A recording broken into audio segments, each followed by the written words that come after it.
Olá a todos aí desse lado, uma vez mais bem-vindos aqui à edição semanal no canal Cuidar Mais Saúde. Já sabem que todos os sábados existem vídeos novos aqui no canal. Deem uma espreitadela nos vídeos que estão no canal. Penso que será do vosso interesse. Eu sou o Tiago Mota, como sabem, e já sabem que todas as semanas ao sábado haverá sempre vídeos novos, ok? Sem mais demoras, hoje vamos abordar aqui uma temática, uma problemática que está direcionada para uma doença que afeta ainda uma percentagem significativa de pessoas a nível mundial. Portanto, espero que este vídeo possa ajudar-vos desse lado, possa fazer com que possam também ajudar alguém próximo de vós, como eu digo sempre.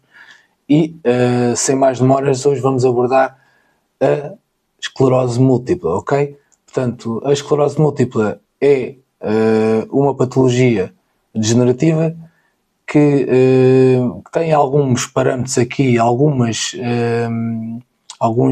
aspectos que ainda são um pouco desconhecidos, portanto, mas vamos saber quais são, vamos falar um bocadinho sobre sinais, sintomas, tratamentos, até alguns mecanismos que podem ajudar na prevenção da mesma e como se faz o diagnóstico. Vamos tentar perceber aqui um pouco a fisiopatologia da doença para poder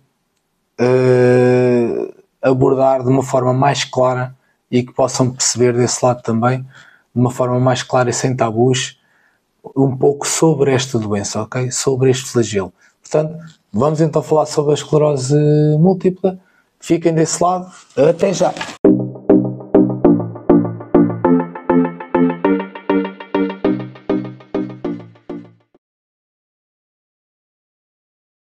Portanto, vamos então falar da esclerose múltipla. Antes de começar o vídeo de hoje, eu deixo sempre aqui o meu e-mail em baixo, como podem ver. Portanto, alguma dúvida que tenham, podem deixar um e-mail, podem enviar um e-mail, podem também usar os comentários, já sabem, fazer uns comentários, ou então podem até comentar ou sugerir algum tema de vosso interesse, já sabem aí desse lado, para que eu possa, de certa forma, afunilar o conhecimento e ir mais de encontro às expectativas aí desse lado, ok? De quem me vê. Desde já agradeço também às pessoas que subscreveram o canal, que deixam o like, o gosto, de forma a que o vídeo possa chegar a mais pessoas e assim também enriquecer o canal, ok? Portanto, obrigado a todos vós aí desse lado. Sem mais demoras, vamos então abordar aqui a questão da problemática de hoje, que nos trouxe ao vídeo de hoje, e vamos falar um bocadinho sobre então a esclerose múltipla. Então, a esclerose múltipla, sabemos que a esclerose múltipla é uma doença, e das investigações que têm havido nesta área, sabemos que, e pela observação, não é? E estatísticas, sabemos que é uma doença que atinge fundamentalmente as pessoas entre a faixa etária dos 20 aos 40 anos, normalmente são as que são diagnosticadas com esta doença. Portanto, não quer dizer que não haja noutras esferas, ou seja, que não haja noutras faixas etárias, mas a faixa etária mais, onde é mais predominante esta doença, é realmente a faixa etária entre os 20 e os 40 anos de idade, ok? Habitualmente.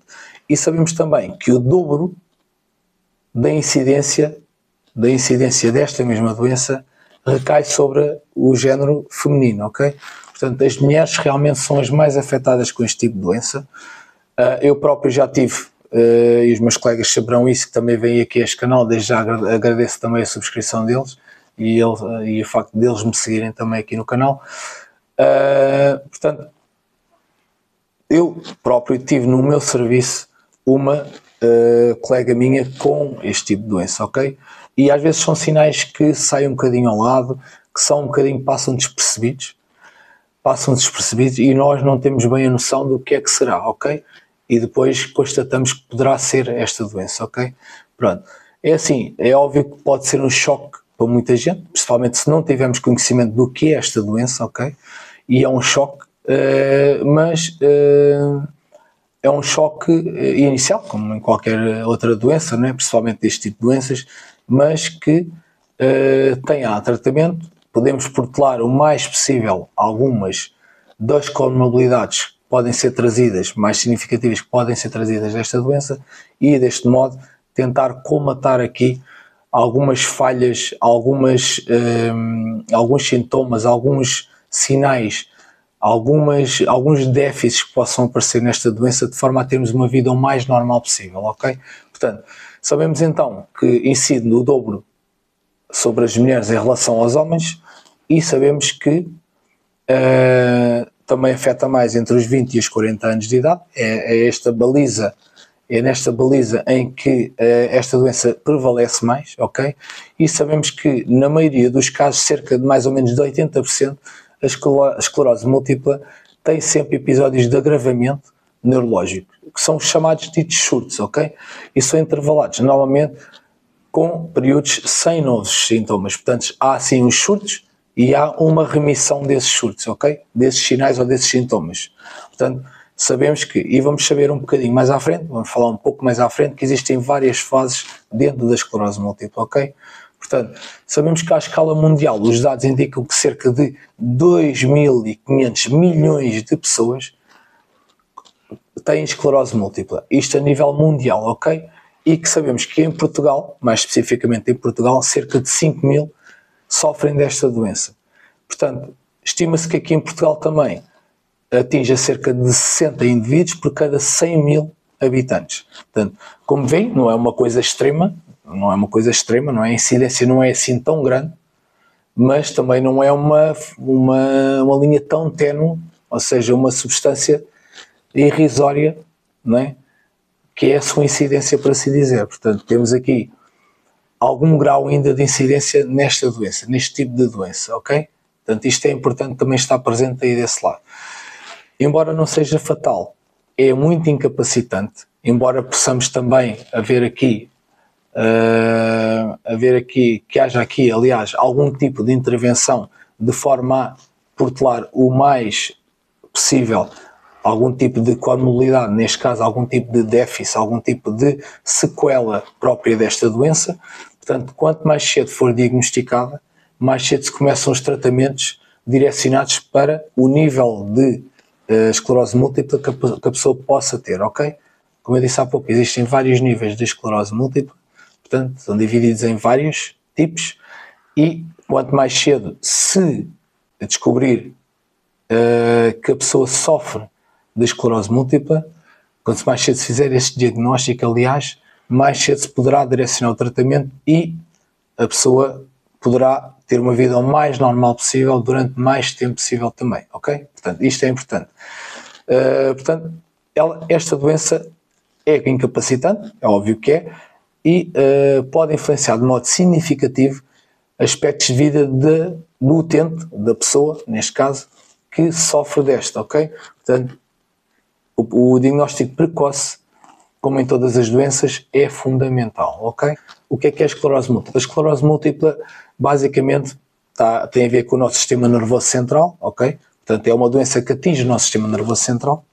E como é que pode afetar o nosso sistema nervoso? Portanto, ela está muito ligada à interrupção dos estímulos elétricos a nível dos neurónios, ok? Portanto, pode ser considerada aqui uma doença autoimune porque o próprio corpo acaba por atacar essas mesmas substâncias que se encontram nos neurónios, portanto, e acaba por essa substância é afetada e assim a sua conectividade, deixem passar o termo, entre cada neurónio, neurónios comunicam entre eles, não é, por estímulos elétricos, e se houver alguma condicionante nesses mesmos neurónios, então não passa a ligação, neste caso, não passa o estímulo elétrico. Não passando o estímulo elétrico, não há comunicação entre os mesmos. Portanto, vai haver aqui, com certeza, algum tipo de reflexo a nível físico na pessoa. Portanto, a esclerose, então, a múltipla é uma doença autoimune do sistema nervoso. Portanto,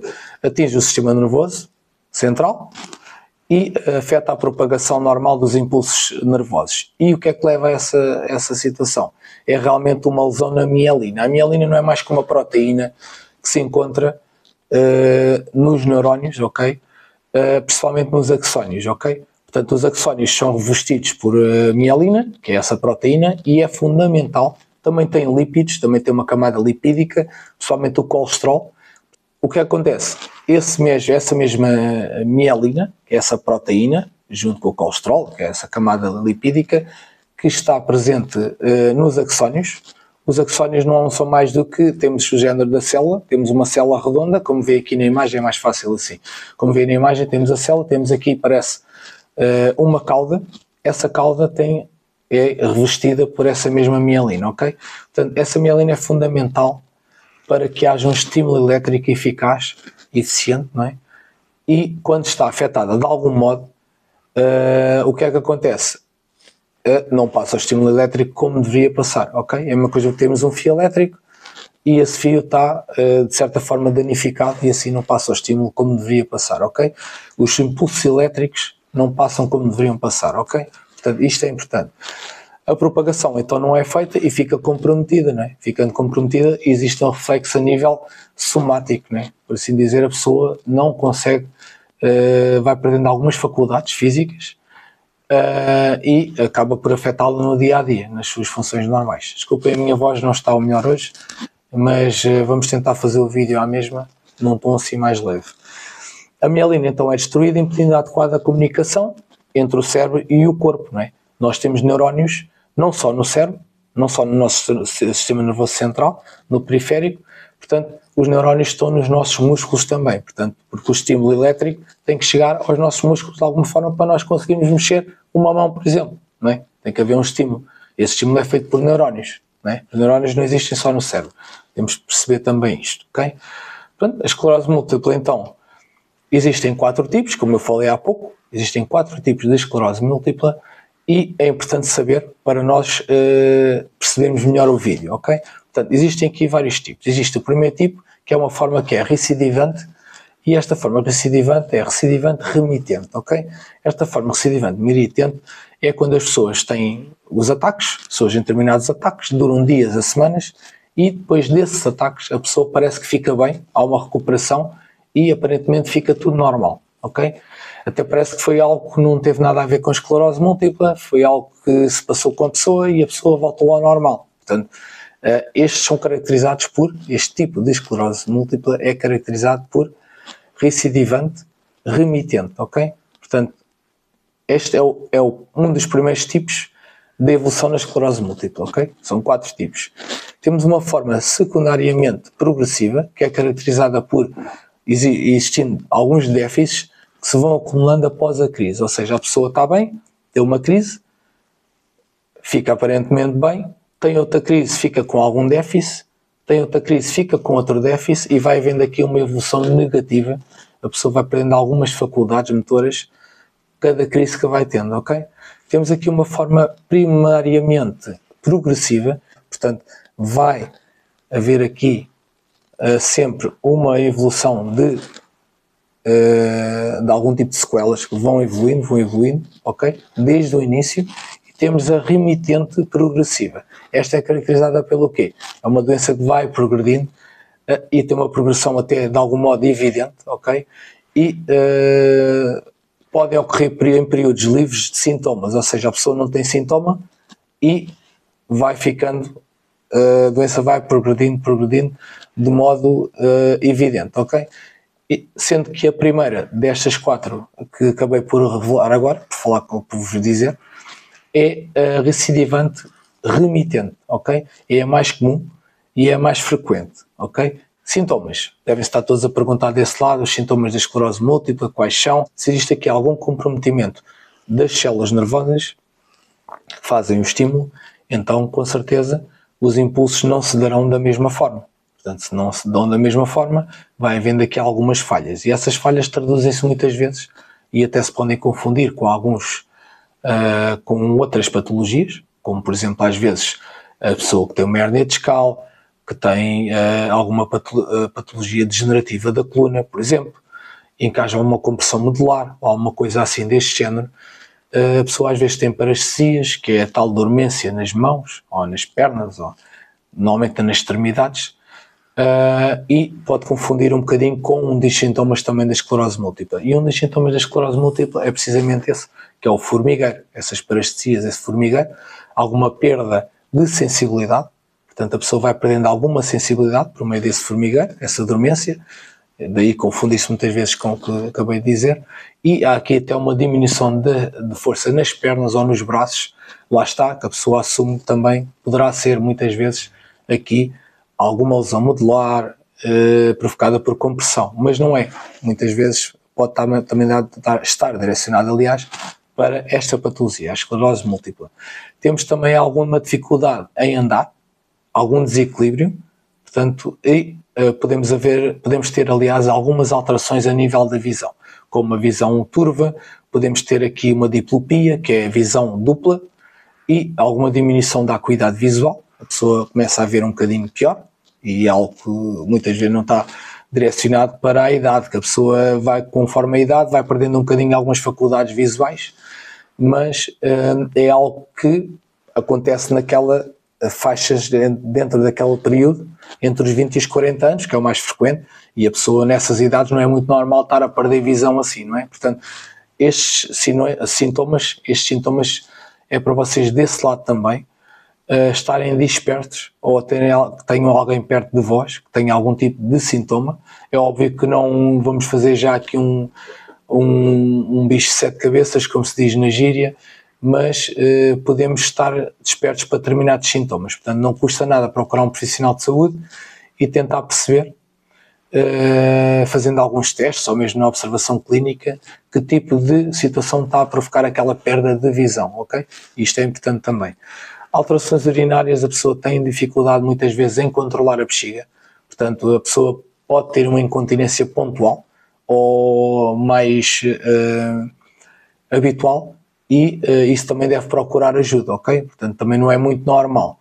E outros sintomas também, como a fadiga, a pessoa sente-se cansada, sente-se mais cansada, às vezes faz uma caminhada, fica muito cansada, ou desloca-se do sofá para a cozinha ou para o quarto e fica cansada, algo que não acontecia, portanto algo que não acontecia antes, e isto é importante também estarmos dispersos para esta situação. E até algumas dificuldades, às vezes, algumas dificuldades de compreensão, ok? Ou cognitivas, neste caso. Portanto, a pessoa tem alguma dificuldade, às vezes, em perceber o que é dito, ou então em fazer até raciocínios simples, ok? Estes sintomas vão se agravando ao longo do tempo. Dentro destes sintomas, muitas vezes vão se agravando ao longo de 1 ou 2 semanas, não é? Pode haver aqui uma recuperação total. Durante 1 ou 2 semanas a pessoa tem estes sintomas que eu descrevi e, entretanto, podem recuperar totalmente, a pessoa deixar de ter estes sintomas, ou então só parcialmente, ok? E pode manter alguns sintomas. Depois aqui as causas da esclerose múltipla. As causas da esclerose múltipla também é importante tentarmos perceber aqui um bocadinho o porquê da esclerose múltipla, embora exista aqui uma névoa ainda à volta da própria doença, peço desculpa desse lado. Não se conhece a forma exata ou a causa exata da doença, mas pode-se admitir que existem aqui alguns fatores de várias naturezas, ok? Portanto, temos aqui na natureza genética, portanto, pode estar relacionado com fatores genéticos, principalmente de alguém, de um ascendente direto, embora não haja grande consenso ainda em relação a esta situação. Portanto, não há consenso.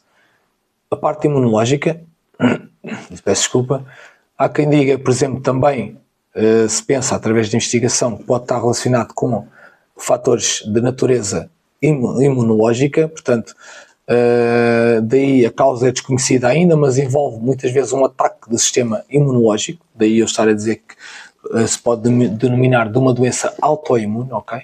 Portanto, o nosso próprio corpo, como a doença de Crohn, por exemplo, que existe a nível dos intestinos, é uma doença autoimune, como o lúpus, por exemplo, há várias doenças autoimunes. Portanto, haver aqui um descontrole do corpo e o corpo identificar uma parte dele mesmo como não o sendo, ok? E isso acontecendo, pode haver aqui um ataque das nossas defesas em relação, por exemplo, neste caso, à mielina, que é esse componente que faz parte então dos neurónios, ok? Essa proteína. Pode ser de razões bacterianas, pode acontecer, e até de razões ambientais relacionadas com a dieta, algumas toxinas que estejam presentes no solo ou na água que a pessoa ingere, e há quem diga que também possa estar relacionado com uma percentagem reduzida de vitamina D diária, abaixo do que é recomendado, e aí poder provocar também este tipo de situação. Alergias, traumas físicos e outras mais. Portanto, podem ser das causas que levem à esclerose múltipla. também há fortes indícios que o tabagismo pode estar relacionado e pode ser uma potencial causa da esclerose múltipla. Doenças contagiosas, pronto, não pensem nisso, porque a esclerose múltipla não tem nada a ver com doenças do foro infeccioso. Pode ser causada, há quem diga também que possa ser, de alguns estudos que existem, que possa estar relacionada com alguma infecção que a pessoa teve por algum vírus e que possa ter causado, de certa forma, aqui a esclerose múltipla também, porque uma das causas também da esclerose múltipla poderá ser uma causa viral, ok? E pode estar relacionado com uma exposição que a pessoa teve, de certo modo, durante a vida, no início da vida, principalmente, com algum vírus, principalmente o vírus de um herpes vírus ou de um retrovírus, e esse próprio vírus pode ter feito com que o nosso sistema imunológico ataque os nossos próprios tecidos, ok? Daí, outra vez, a doença autoimune, ok? Como é que se faz o diagnóstico da esclerose múltipla? Ou seja, o que era mais usual acontecer era que a pessoa sofria 2 episódios, no mínimo 2 episódios, considerados os tais surtos, separados no tempo e com alguns sintomas relativos, alguns sintomas no tempo, em partes diferentes do sistema nervoso. E aí podemos fazer um diagnóstico de esclerose múltipla. Hoje em dia, com a tecnologia que temos também, recorremos a vários exames de diagnóstico, ok? Tem que haver alterações clínicas, a observação, sintomas, não é? Que acabei de falar há pouco, se a pessoa tem fadiga, se a pessoa tem parestesias, os tais formigueiros, se a pessoa tem problemas de visão que não tinha, de um momento para o outro passa a ter, visão turva até, diplopia, que é a visão dupla, portanto, a diminuição da acuidade visual, portanto, todos estes, e os que eu já falei há pouco, portanto, estes sintomas todos têm que estar presentes, não estou a dizer que estão todos em conjunto, não é? Mas se houver algum destes sintomas, tem que depois ser feito também exames, ok? E esses exames hoje em dia, complementares de diagnóstico, baseiam-se em vários tipos, como por exemplo a ressonância magnética. Pode ser feita uma ressonância magnética de forma a ter, a nível imagiológico, uma ideia melhor, mais bem concebida do que realmente se passa a nível cerebral. Conseguimos obter então imagens detalhadas do cérebro e da medula espinhal também. Portanto, há aqui um rastreio, por assim dizer, do nosso sistema nervoso, para tentarmos perceber realmente se há aqui alguma falha já a nível do normal condução dos nossos neurónios, ok? E perda de mielina, por assim dizer. Portanto, podemos identificar algumas lesões que são características da esclerose múltipla, como eu acabei de dizer agora, da mielina, por exemplo, através de contrastes que têm tendência a se ligarem mais a determinadas estruturas do corpo e assim conseguem ter uma visão muito mais pormenorizada da situação. E podemos ver aqui também, com este contraste, algumas lesões, porque eles ligam-se, estes contrastes normalmente ligam-se a inflamações ativas, que muitas vezes também existem. E existem se houver uma doença autoimune, se as nossas defesas estiverem, por assim dizer, a atacar as nossas próprias estruturas, há sempre um processo inflamatório associado, ok? E é mais fácil conseguir ver através da ressonância magnética. Temos também a punção lombar, que é feita com a pessoa em PLS, ou seja, em posição lateral de segurança. A pessoa pode estar em decúbito lateral direito ou esquerdo, ou há quem faça até uma punção lombar com a pessoa sentada, que não é muito normal, visto que é tirado líquido cefalorraquidiano, que é o líquido que se encontra dentro do nosso sistema nervoso, e esse líquido, ao ser retirado, é rico em proteína também, mas dentro desse líquido conseguimos identificar vários componentes, que muitas vezes até bactérias que estão a provocar determinada situação, e é um meio de diagnóstico de muitas doenças também do foro neurológico, ok? Portanto, a PL pode ser feita, a punção lombar, deve ser feita assim, mais usual é a pessoa estar deitada, porque ao tirar esse líquido, diminui também a pressão, altera aqui a pressão, o equilíbrio que existe de pressão de líquido no nosso sistema nervoso, e a pessoa muitas vezes tem cefaleias intensas e é complicado lidar com isto, ok? As pessoas até muitas vezes devem ficar deitadas durante 24 horas, se for considerável ainda o líquido tirado, para evitar algum tipo de incidente, ok?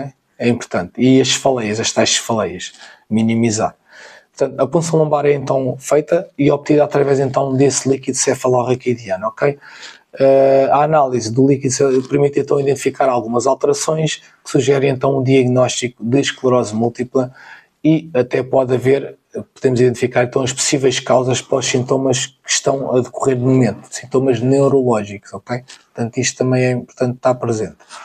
Depois, temos aqui, por exemplo, alguns potenciais invocados. Isto é o tipo de exame que pode ser feito e quer dizer que pode haver aqui outros testes, como por exemplo o elétrodos, que são adaptados na cabeça e acabam por monitorizar a atividade cerebral quando a pessoa tem,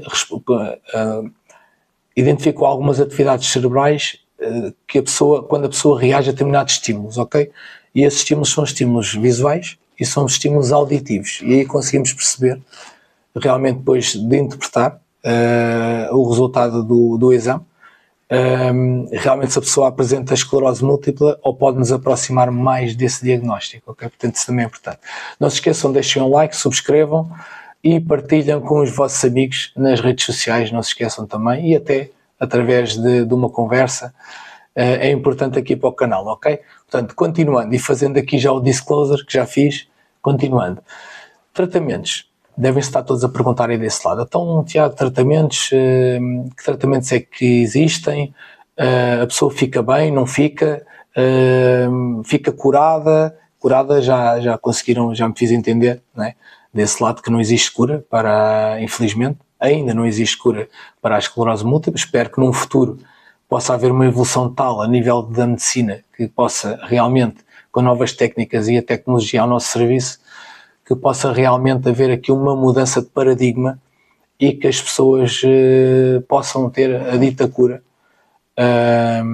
para esta doença, ok? Portanto, as coisas estão sempre a evoluir. Estou-me a lembrar agora, por exemplo, do HIV, por exemplo, que quando surgiu, aliás, as pessoas morriam desta mesma doença e quando começaram a sair os primeiros tratamentos, as pessoas tomavam para aí uns 20 comprimidos, se calhar estou a exagerar, mas é essa a intenção também, por dia, logo ao pequeno almoço, e hoje em dia a pessoa toma 2 comprimidos, ok?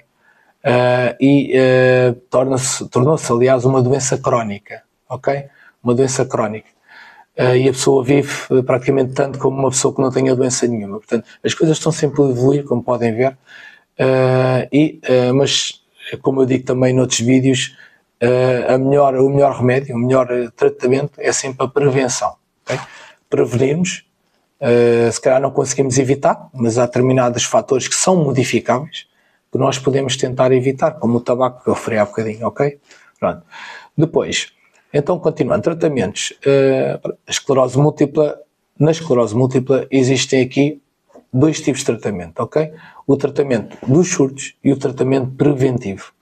O tratamento dos surtos basicamente caracteriza-se com doses de corticoides. As pessoas usam corticoides e são substâncias muito importantes para reduzir aqui o processo inflamatório, e reduzindo o processo inflamatório a pessoa também consegue fazer o normal, ou seja, nossas células conseguem fazer a normal condução dos estímulos, ok? Porque havendo um processo inflamatório acaba por ser uma barreira ao normal também estímulo elétrico, ok? Portanto, existem aqui anti-inflamatórios potentes que acabam por melhorar muitas vezes os sintomas. E geralmente o tratamento por corticoides dura mais ou menos 3 a 5 dias e normalmente não há efeitos secundários, ok? A pessoa não pode fazer corticoides durante muito tempo, porque acaba também por trazer aqui uma grande perda de imunidade, e neste caso é que as pessoas ficam muito mais sujeitas a infecções oportunistas, porque os corticoides têm também esse efeito secundário, infelizmente, mas são uma mais-valia para, dentro de prazos considerados razoáveis de administração, para resolver os sintomas ou minimizar em muito os sintomas, ok? Da esclerose múltipla. Principalmente quando existem aqui surtos, tratamentos de surtos, ok? O tratamento que eu referi há bocadinho tem a ver com o tratamento preventivo. Este tratamento preventivo normalmente são tratamentos que são feitos com medicamentos modificadores da doença, ok? E são tratamentos crónicos. E o que é que isto quer dizer? São tratamentos que duram um longo período de tempo, ok? Longo período de tempo. E vai havendo aqui uma melhoria, ok? Mas duram algum tempo a fazer o seu efeito desejado, até a pessoa fazer uma vida dita normal, ok? Sabendo nós que a esclerose múltipla não tem cura, como eu acabei de referir, existe então, com a par do que eu disse há bocadinho, os medicamentos disponíveis que podem esses mesmos medicamentos modificar aqui ou portelar a evolução da doença, ou seja, acabam por retardar essa mesma evolução negativa, não é? É óbvio, evolução, e podem diminuir a frequência até da própria e a gravidade dos próprios surtos, dos próprios ataques que a pessoa tem, com aqueles sintomas todos, e acaba por diminuir e reduzir até a acumulação das zonas lesadas do sistema nervoso, ok? Portanto, as zonas vão sendo lesadas, a mielina vai ficando com falhas, com muitas falhas, e não se dá a normal condução do estímulo elétrico. E, portanto, vão havendo células, cada vez mais células, que vão sendo afetadas, ok? Portanto, e quando atinge uma determinada percentagem de células, a pessoa começa a ter determinados sintomas físicos que se traduzem no dia-a-dia e a pessoa aí começa a perceber que algo não está bem. E isso é importante.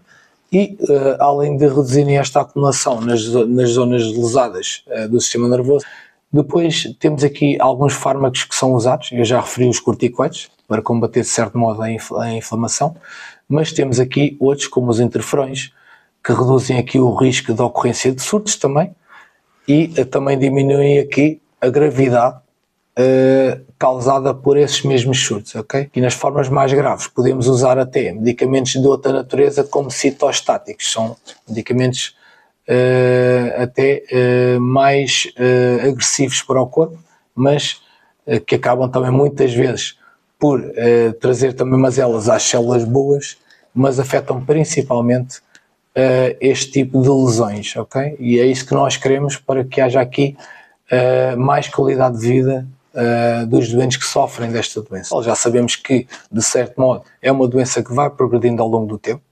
Podemos sim diminuir a sua progressão, reduzir a sua progressão e, de certa forma, fazer com que haja aqui um portelar da forma mais grave da doença. Portanto, quanto mais cedo, volto a dizer, for diagnosticada, mais cedo a pessoa começa os tratamentos, e tratamentos muitas vezes muito menos invasivos do que numa forma mais grave da doença. Isto é importante também ficar presente. As recaídas aqui das esclerose múltipla podem durar de meses a 10 anos ou mais. Pode haver aqui recaídas que podem durar este período de tempo, esta janela. Normalmente, algumas pessoas, como os homens, desenvolvem a doença mais na meia-idade. Normalmente nos homens é mais característica a doença da esclerose múltipla na meia-idade, ok? Na meia-idade. E quando isso acontece, muitas vezes há uma evolução abrupta da doença. Sabemos que cerca de 75% das pessoas que têm esclerose múltipla nunca vai necessitar de uma cadeira de rodas, e que cerca de 40% das pessoas com esclerose múltipla não têm necessidade de interromper qualquer atividade de vida, aliás, que desempenhem no seu cotidiano. Portanto, continuam a fazer a sua vida normal, sem nenhum tipo de problema, ou com pequenos problemas que são facilmente ultrapassáveis. Fumar cigarros, sabemos que fumar pode ajudar a progredir mais rapidamente a doença, portanto, a evitar, e a menos que a esclerose múltipla seja uma forma muito grave, normalmente a pessoa vive o tempo que iria viver se não tivesse a doença. Portanto, não afeta, os estudos que existem não afeta em nada a vida, ou seja, a esperança de vida da pessoa, o tempo de vida da pessoa, ok? Apenas a pessoa vai aprendendo algumas faculdades, mas não afeta o tempo de vida da pessoa. A nível da prevenção, nós podemos aqui deixar de fumar, por exemplo, é importante, como eu já disse várias vezes aqui durante este vídeo, aumentar aqui os níveis de vitamina D, que é importante, e evitar aqui contacto com produtos tóxicos, como água, por exemplo, alguns produtos ambientais, como eu falei também há pouco, em relação aos solos, alguns produtos que podem realmente fazer despoltar a doença também, ou de uma forma mais precoce, ou de alguma forma, não é? Portanto, temos de ter atenção a estes pequenos fatores. Espero que tenham gostado do tema de hoje. Fiquem desse lado sempre, já sabem. Qualquer coisa, canal Cuidar Mais Saúde, edição semanal ao sábado. Obrigado a todos aí desse lado e uma boa semana e até lá.